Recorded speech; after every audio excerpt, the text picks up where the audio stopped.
मित्रों, हम सभी ने किसी ना किसी से यह कहते सुना है कि श्मशान में भूत प्रेत होते हैं। और कुछ लोग यह भी कहते हैं कि श्मशान में भूत प्रेत की आत्मा 12 बजे रात को घूमती है। मित्रों, चलो जानते हैं महात्मा बुद्ध जी से श्मशान में भूत होते हैं या नहीं, एक कहानी के माध्यम से।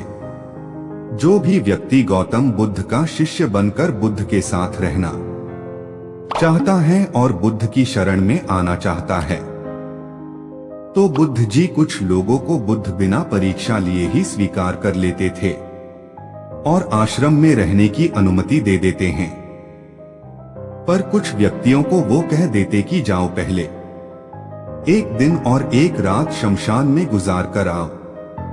एक दिन एक व्यक्ति बुद्ध के पास आया और उसने बुद्ध के आश्रम में शामिल होने की इच्छा जताते हुए कहा, हे गुरु जी, मैं आपका शिष्य बनना चाहता हूँ। बुद्ध ने कहा, तुम्हें मेरा शिष्य बनने के लिए एक दिन और एक रात पूरा शमशान में बिताना होगा और वहां पर तुम जो कुछ भी देखोगे, जो भी महसूस करोगे, मुझे आकर बताओगे, तब उसके बाद ही तुम आश्रम में शामिल हो पाओगे। गौतम बुद्ध की ये बात सुनकर वो व्यक्ति घबरा गया और उसने बुद्ध से डरकर कांपती आवाज में कहा, गुरु जी, दिन में तो ठीक हैं, लेकिन रात में शमशान में रहना बहुत खतरा है। बुद्ध ने कहा, कैसा खतरा? व्यक्ति ने कहा, वहां भूत प्रेत होंगे, वो मुझे पकड़ लेंगे और जान से मार देंगे या तो मेरा जीवन नर्क बना देंगे। भूत प्रेतों का खौफ उस व्यक्ति के चेहरे पर साफ दिख रहा था। बुद्ध ने कहा, क्या तुमने भूत प्रेत देखे हैं? व्यक्ति ने कहा, नहीं, पर मैंने सुना बहुत हैं और कुछ ऐसे लोगों को जरूर देखा है जिनमें भूत आ जाते हैं और उन्हें परेशान करते हैं, अजीब अजीब हरकतें करते हैं।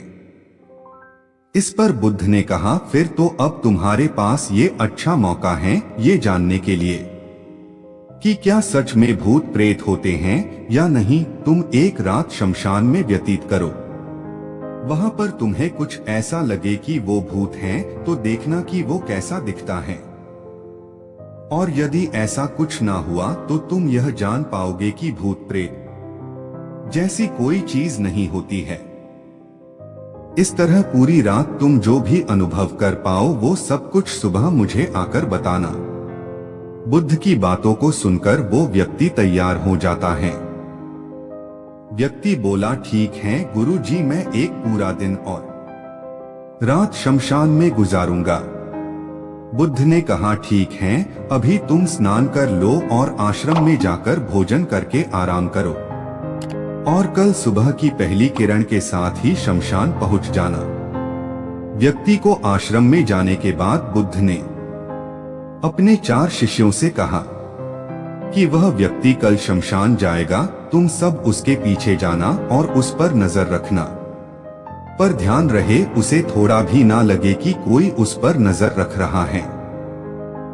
अगले दिन सुबह होते ही वो व्यक्ति शमशान में पहुंच गया और 4 शिष्य भी उस व्यक्ति का पीछा करते हुए एक जगह छुपकर उस व्यक्ति पर नजर रखने लगे।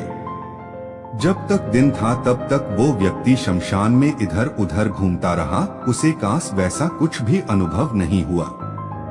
लेकिन जैसे जैसे सूर्य के ढलने के साथ अंधेरा बढ़ता जा रहा था, वैसे वैसे व्यक्ति की धड़कनें भी बढ़ती जा रही थी। किसी तरह उस व्यक्ति ने पूरी रात शमशान में गुजार ही ली और सुबह होते ही वो बुद्ध के पास पहुंच गया। बुद्ध ने व्यक्ति से पूछा, बताओ शमशान में कैसा समय गुजरा तुम्हारा? क्या तुमने कोई भूत देखा और क्या क्या अनुभव किया? व्यक्ति बोला, गुरु जी, जैसे ही मैं सुबह सुबह शमशान में पहुंचा तो वहां कुछ घंटे बाद मुझे कुछ लोगों की भीड़ शमशान की ओर आती दिखाई पड़ी जो एक अर्थी लिए आ रहे थे। मैंने जब उन लोगों को ध्यान से देखा तो उनमें से कुछ लोग बहुत दुखी थे, कुछ लोग सामान्य और कुछ लोग बेहद खुश थे। वो लोग उस मरे हुए इंसान के बारे में बोल रहे थे कि इस व्यक्ति ने बहुत अच्छे कर्म किए हैं, बहुत किस्मत वाला है ये। इसके बाद उस मरे व्यक्ति के बेटे ने अपने वृद्ध पिता की चिता को अग्नि दी। अर्थी के साथ शमशान आए लोग कुछ देर वही खड़े रहे। चिता प्रचंड आग की लपटों से धू धू करके जलती रही और सभी लोग मायूस खड़े होकर जलती चिता को देख रहे थे। जैसे जैसे चिता की आग धीमी होने लगी, वहां पर मौजूद लोग भी वहां से जाने लगे और थोड़ी देर बाद वहां पर 2 और अर्थी आई, जिसमें एक अर्थी किसी अमीर व्यक्ति की थी जो तरह तरह के फूलों से बहुत सजी धजी थी। उस अर्थी के आसपास बहुत से लोग भी थे। और दूसरी अर्थी एक गरीब व्यक्ति की थी जो बेहद साधारण सी थी और उसके आसपास गिने चुने ही लोग थे। अमीर व्यक्ति की चिता चंदन की लकड़ी पर जलाई गई, जबकि गरीब व्यक्ति की चिता साधारण लकड़ियों पर जलाई गई। पहले अमीर व्यक्ति की चिता को जलाया गया क्योंकि वो अमीर था। उसके बाद गरीब व्यक्ति की चिता जलाई गई। दोनों व्यक्तियों की चिताएं जब जल गई तो सभी लोग शमशान से चले जाते हैं, लेकिन मैं वहीं खड़े चिताओं को देखता रहा। अब बुद्ध ने कहा, तुमने उनकी चिताओं को देखकर क्या समझा और क्या अनुभव किया? व्यक्ति ने कहा, गुरुजी, दोनों की चिताएं एक समान थी। दोनों के ही शरीर उन चिताओं में समान तरीके से ही जले। उसके बाद जब सब कुछ जलकर राख में बदल गया तो वो राख भी एक समान ही थी। गुरु जी, उसके बाद वहां पर एक महिला की अर्थी आई। उस औरत का पति बहुत दुखी था, फूट फूट कर रो रहा था। अर्थी के साथ शमशान में आए बाकी लोग भी बहुत दुखी थे। वो सभी उसके पति को दिलासा दे रहे थे। हे गुरुजी, मैंने उसमें देखा कि बहुत से लोग काफी बुद्धिमान थे। वो ज्ञान की बातें कर रहे थे। मैंने ध्यान से उनकी बातों को सुना तो वो बोल रहे थे कि अर्थी की सवारी करते हुए एक दिन तो सबको यहाँ आना ही है। जीवन हमें इंसानियत और परोपकार से जीना चाहिए। अधर्म, कर्म और पाप से दूर रहना चाहिए। किसी को कभी कष्ट नहीं देना चाहिए। धन के पीछे हमेशा भागकर जो हम अपने जीवन का सुख चैन गवा बैठते हैं और अंत में जो भी धन इकट्ठा करते हैं वो सब कुछ तो यहीं धरे का धरा रह जाता है। गुरुजी, उसके बाद शमशान में कोई अर्थी नहीं आई। इस पर बुद्ध ने पूछा कि तुम सारी रात वहां रहे तो क्या कोई भूत प्रेत तुम्हें दिखा? व्यक्ति बोला, नहीं, वहां मुझे कोई भूत प्रेत नहीं दिखा, बल्कि मन में एक डर तो था। पर सच कहूं तो पूरी रात मैं अपने आप से ही डरता रहा।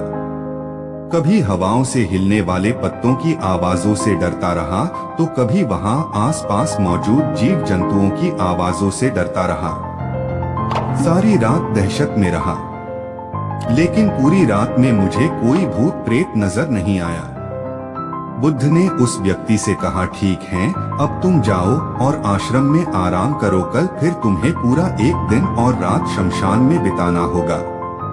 अब वो व्यक्ति ये सुनकर बोला, आप कैसी बात कर रहे हैं गुरुजी? आपके ही कहने पर कल पूरा दिन और पूरी रात मैं शमशान में पड़ा रहा। वो समय मैंने कैसे काटा है मैं जानता हूँ। अब मैं दोबारा वहां नहीं जाऊंगा। बुद्ध ने कहा, देखो, जो काश चीज तुम्हें वहां जाकर मिलनी थी वो तुम्हें अभी तक नहीं मिली है। जब तक वो चीज तुम्हें नहीं मिल जाती मैं तुम्हें अपना शिष्य नहीं बना सकता। तुम एक दिन और वहां रुको, तुम्हें वो अवश्य मिल जाएगी। व्यक्ति बोला, ठीक है, मैं कल एक दिन और रात और व्यतीत कर लूंगा शमशान में। अगले दिन सुबह वो व्यक्ति बुद्ध का आशीर्वाद लेकर फिर से शमशान पहुंच गया।